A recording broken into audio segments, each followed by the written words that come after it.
A continuación, Verde 2.0.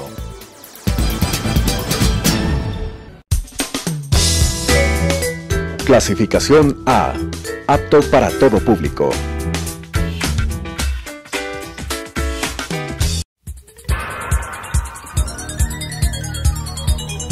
Las opiniones vertidas en este espacio por la producción y dirección del programa son de exclusiva responsabilidad de sus autores y de quienes intervienen en ellos.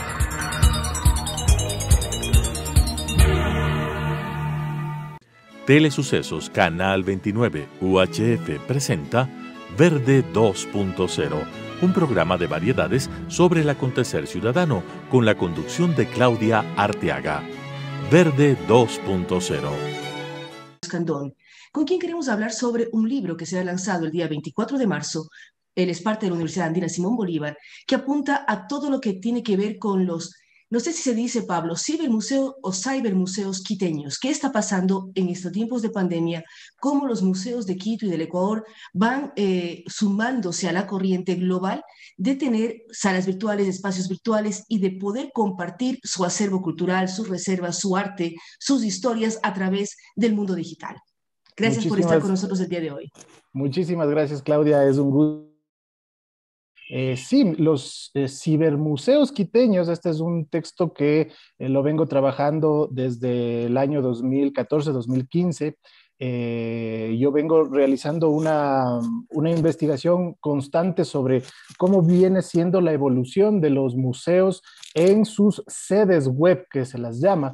Y aquí lo que vemos es, todavía hay mucho por hacer, nos queda mucho por contar, muchas aplicaciones por desarrollar, pero fundamentalmente desde los museos de Quito lo que se ha visto es que también se necesita mucha formación para su personal y que el tema de la comunicación sea completamente transversal en todos los procesos del museo, no solamente que sea un proceso final de difusión o de creación de un boletín o de el estudio ya está hecho y pongámoslo en el sitio web y movámoslo por redes. No, va mucho más allá de eso, es hacer que la gente, nosotros, la gente más común que no somos entendidos en temas de museos, nos interesemos por lo que tiene ese museo y de qué manera nos representa ese patrimonio y de esa manera también cómo nosotros podemos utilizar la tecnología móvil para ir personalizando o ir nosotros apropiándonos de esos objetos en el celular, en la tablet, en la computadora. Pablo, usted tiene un doctorado en Comunicación e Información Contemporánea, ha estudiado en España, ha estudiado fundamentalmente entre Santiago de Compostela y Cataluña, pero también su primer posgrado es en Periodismo Digital aquí en la Universidad Autónoma de Madrid. ¿Cómo ir combinando? Porque ahora uno mira, todas las noticias nos mandamos por WhatsApp, el mundo de los móviles, de los smartphones, nos llega. Noticias, TikToks y muy rara vez algo que tiene que ver con museos, y nos llegan de museos a nivel global, pero ¿qué está pasando con los videos que se están tomando o haciendo dentro de los museos ecuatorianos y básicamente los museos de Quito? Uno puede pensar en el Museo de la Ciudad, la Casa del Lavado, la Capilla del Hombre, espacios fantásticos que lo ideal para que el mundo los vea, no solamente nosotros como ecuatorianos, es a través del mundo digital. Y esto también es una invitación, porque si uno mira una exposición a través de las redes, quiere ir a ver en vivo y en directo, visitar esos museos. Sí, es importante porque como nosotros somos productores y consumidores de información en estas herramientas digitales, lo que hacemos es viralizar.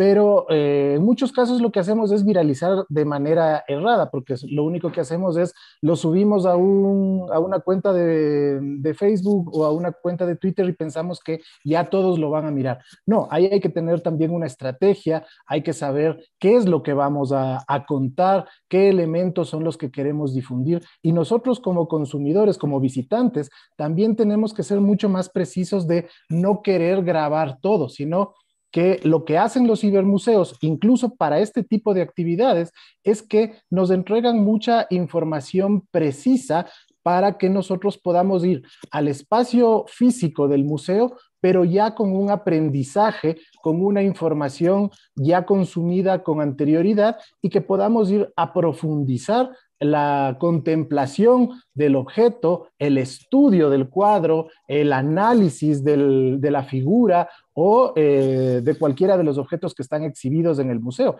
Entonces, de esa manera lo que ya vamos es con una mirada diferente. Ya no es la mirada de asombro o de descubrimiento inicial, sino que es la mirada perseguimos con la mirada de asombro, pero con esa mirada de asombro que va profundizándose y que va descubriendo nuevos elementos a partir de la información que ya teníamos. Entonces, el momento en que nosotros decidimos grabar un video en un museo, ya lo hacemos de una manera completamente distinta y con esa relación, con esa diferenciación, el video o la fotografía ahí cobra mayor importancia y ahí se genera la viralización que puede tener ese contenido dentro del espacio museístico y ahí sí funciona, incluso el propio museo se ve beneficiado con esa participación que no le produjo un coste de producción, sino que más bien es un beneficio para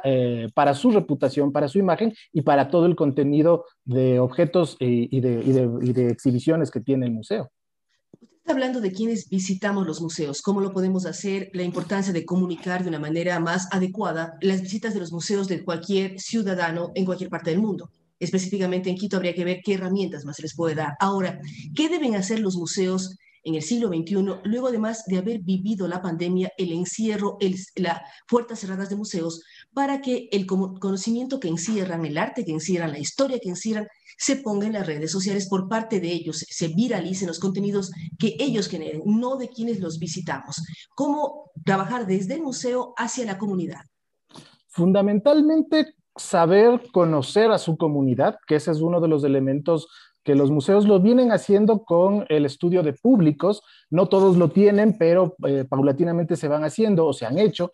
Y fundamentalmente el público analógico también es el público que visita digitalmente, que se mantiene conectado por los espacios digitales. Pero ahí va un elemento importante porque el museo lo que tiene que desarrollar es una narrativa próxima a la comunidad, una narrativa que emocione, una narrativa que sensibilice. Aquí yo recurro a un texto que escribió Orhan Pamuk, el Premio Nobel de Literatura turco, que tiene un lindísimo texto que se llama un pequeño, breve manifiesto por los museos. Y él lo que dice es que los museos ya deben dejar de contar esa épica nacional y empezar a contarnos ese elemento emotivo y emocional del día a día. Entonces dice, los museos deben parecerse mucho más a una novela que a una gran epopeya. Y entonces dice, claro, ¿por qué tenemos que hacer eso? Porque tenemos que emocionar y vincular para que la gente asuma ese patrimonio como propio. En muchos casos nosotros no nos vinculamos con los museos porque pensamos que eso es completamente sagrado, es un campo donde nosotros no nos metemos y no visitamos. Pero cuando lo que se hacía mucho tiempo antes de que existan los museos era que las obras de arte tenían un proceso pedagógico, un fin pedagógico, y entonces nosotros asumíamos, o los usuarios de esos entonces asumían eso como algo propio. No sé, si usted visitó o mucha gente fue a la iglesia de la Compañía, a mí mi abuela me llevaba para ver el cuadro del infierno y me decía que cuando yo tomara me iba a pasar eso.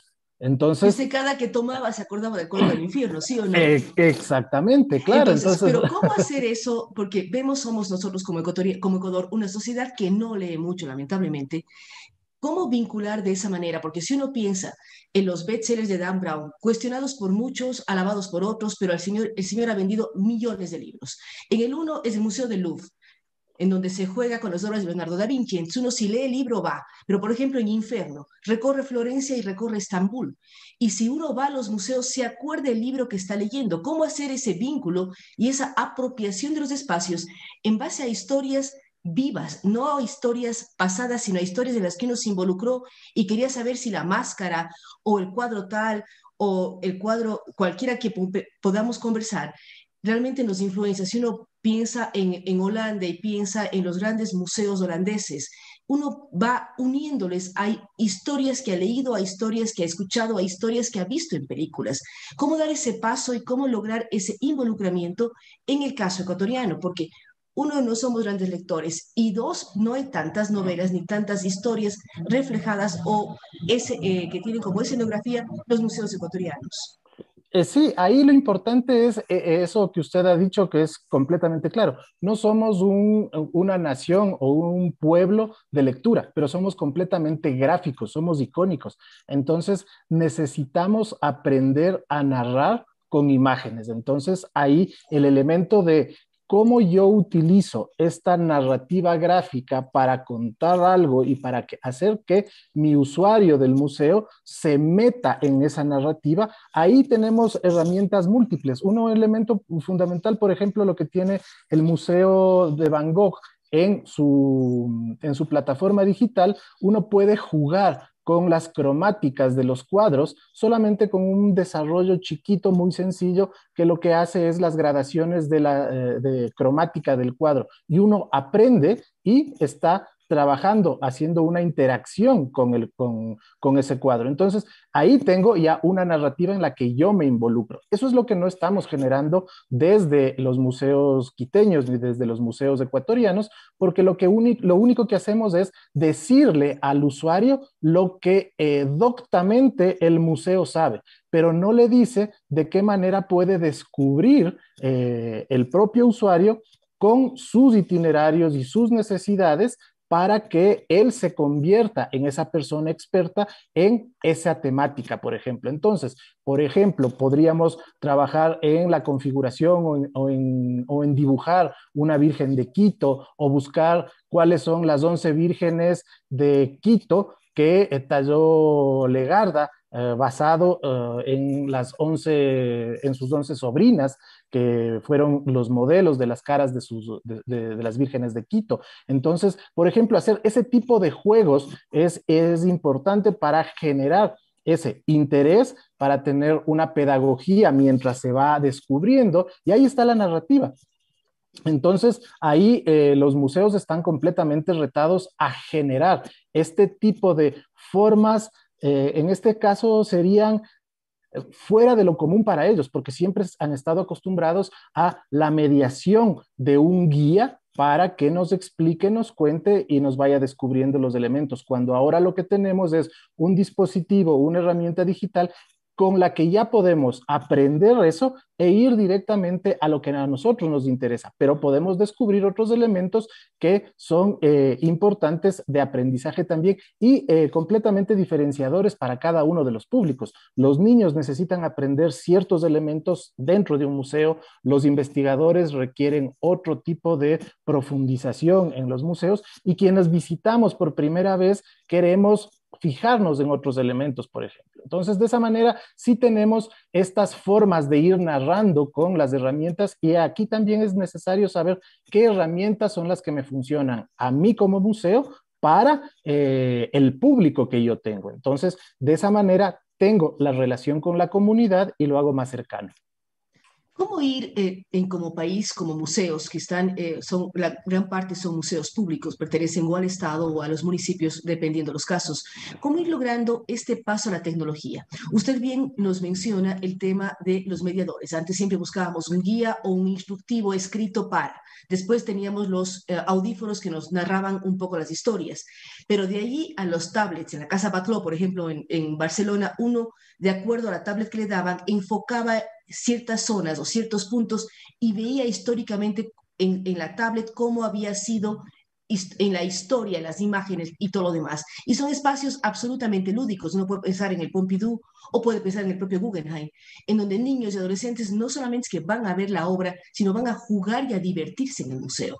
¿Cómo lograr esto, además, a través de tecnología e ir ya involucrándonos mucho más para que los museos sean mucho más amables? Usted habla de la narrativa, nos cuenten cosas, nos hagan sentir parte de esas historias. Sí, fundamentalmente los museos aquí y justamente con este tema de la pandemia ya venían trabajando un elemento de tienen que entrar a competir con la industria cultural. Si bien no son parte de la industria cultural, son elementos de patrimonio y de investigación y reserva, pero tienen que empezar a contar sus elementos, sus contenidos, sus reservas, sus exhibiciones, para competir, no mercantilmente, pero sí a competir en espacios y momentos de, no de ocio, pero sí de investigación y de visita con los cines, con los teatros, con las librerías. Ahora que que están cerrados, era la oportunidad para sacar las colecciones hacia afuera por medio de las pantallas, ya que no habían obras de teatro, los cines estaban cerrados, ahora por eso las plataformas digitales de las que vemos, Netflix, Disney Plus y todas las demás que van saliendo, empiezan a generar estos contenidos. Ahí está el nicho también de los museos. Entonces, de esa manera, la tecnología es completamente transversal. ¿Para qué? Para que los museos dejen de ser completamente estáticos, si bien siempre están transformándose, pero bajo una lógica de los usuarios están hacia allá y nosotros, los que hacemos el museo, somos quienes decidimos por dónde tienen que viajar. Pero si ya no estoy en un espacio físico y le puedo dar opciones para que navegue, para que descubra y para que juegue, entonces el criterio de institución social que es el museo va a cambiar completamente y tiene que reelaborar su narrativa sobre lo que quiere contar y cómo lo quiere contar. Entonces, ahora con la tecnología, lo que usted cuenta, el uso de la realidad aumentada, el uso de la inteligencia artificial, ayuda muchísimo para comprender y para ser un elemento indispensable en cultura digital, que es la inmersión. Si yo no tengo inmersión en el espacio que me están contando, no tengo esa relación cercana ni de apropiación. Entonces, no tengo una experiencia. Lo que buscamos con los cibermuseos es que los usuarios tengamos experiencias vicarias, es decir, experiencias en las que yo pueda replicar luego en el museo físico y de esa manera el cibermuseo o la sede web del museo lo que hace es decirme, mira, ten atención que aquí puedes realizar esto, pero cuando estés en el museo físico vas a hacer y vas a tener una experiencia y una sensación completamente distinta, más real. Cuando nosotros vemos, y a mí me pasó, ver un Van Gogh y un Gauguin juntos, realmente uno se pone a llorar, porque yo lo vi en el museo que está en Washington, en el Mall de Washington, en el Smithsoniano, y está en una esquina de la sala. Y entonces se miran los autorretratos de Van Gogh y de Gauguin. Entonces están en continua conversación y en continua mirada. Entonces uno que algo conoce sobre la historia entre los dos, los mira y realmente dice, estos tipos siguen trabajando, siguen discutiendo, siguen peleándose y siguen queriéndose juntos. Entonces, la experiencia es completamente distinta. Entonces, por medio de las interfaces de las pantallas, lo que nosotros hacemos es generarles emociones y experiencias diferenciadas a cada uno de los públicos. Ahora, para terminar, Pablo, ¿qué podemos hacer como Ecuador, como país? ¿Qué recomendaciones se puede dar a los museos? Usted comenta que este libro lo ha trabajado desde el año 2014, es decir, son 7 años prácticamente. Nos atravesó la pandemia el año pasado y vemos que todo se digitalizó a mayor velocidad de la que se tenía pensado en el mundo. Las plataformas Zoom con la que estamos dialogando ahora, antes no la usábamos y a raíz de la pandemia de pronto todos estamos conectados a una serie de plataformas. ¿Qué recomendaciones se puede dar para que los museos, en el caso ecuatoriano y en el caso quiteño específicamente, ya den este paso? No es que vamos a dejar de visitar el museo porque ya está digitalizado o hay una serie de experiencias virtuales, más bien invita más a ir hacia allá. Sí, fundamentalmente ahí lo que tenemos que hacer es lo que decía antes, poner al espacio de comunicación, al eje comunicacional, como un eje transversal dentro de todas las áreas del museo. ¿Por qué? Porque en muchos casos existen mediadores que hacen bien su trabajo, pero si yo soy una persona más experta que ya conozco lo que el mediador me está diciendo, necesito otro comunicador dentro del museo, por ejemplo. Entonces necesito un investigador, un restaurador, que en muchos casos me puede contar con mucha mayor emoción, con mucha mayor sensibilidad y conocimiento sobre lo que está sucediendo en el museo o sobre su trabajo. Entonces, ahí se vuelve un influenciador interno. Mire cómo vamos encontrando estos influenciadores dentro de los museos y explotamos sus capacidades. Entonces, también tiene esa relación de yo poder encontrar quiénes son mis verdaderos comunicadores, que no necesariamente estudiaron comunicación, pero por su trabajo, su vocación, me pueden emocionar mucho más. Y encontramos en los museos siempre hay 3 o 2 personas que tienen esa vocación y esa emoción por contar sobre su trabajo. Y también ahí es completamente importante no quedarnos exclusivamente en las redes sociales. ¿Por qué? Porque en las redes sociales lo que estamos contando o lo que hacen los museos quiteños es fundamentalmente decirnos cuál es el cronograma de visitas, cuál es el boletín que se ha difundido, pero no me están generando una narrativa explícita para el museo.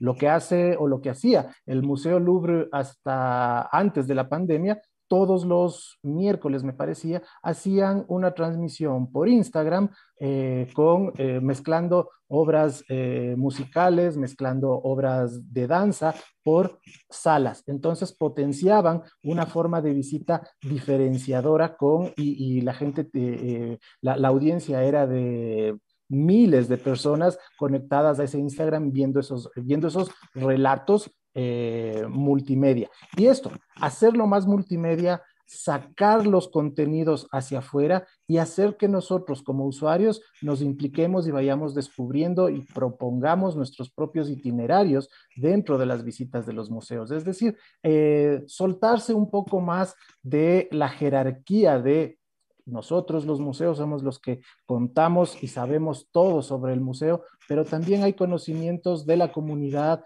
intereses de la comunidad que pueden incorporarse al museo.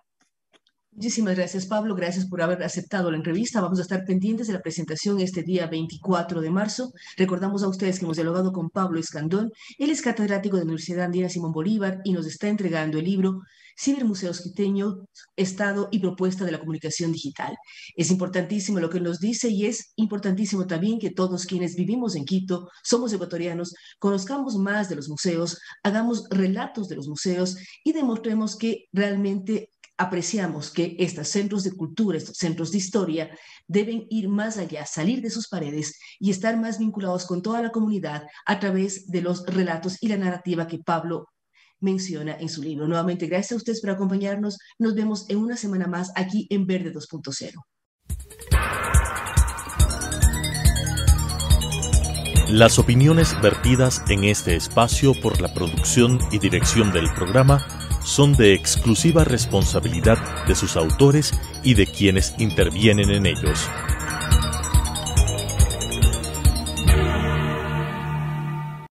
Telesucesos Canal 29 UHF presentó Verde 2.0, un programa de variedades sobre el acontecer ciudadano con la conducción de Claudia Arteaga. Verde 2.0.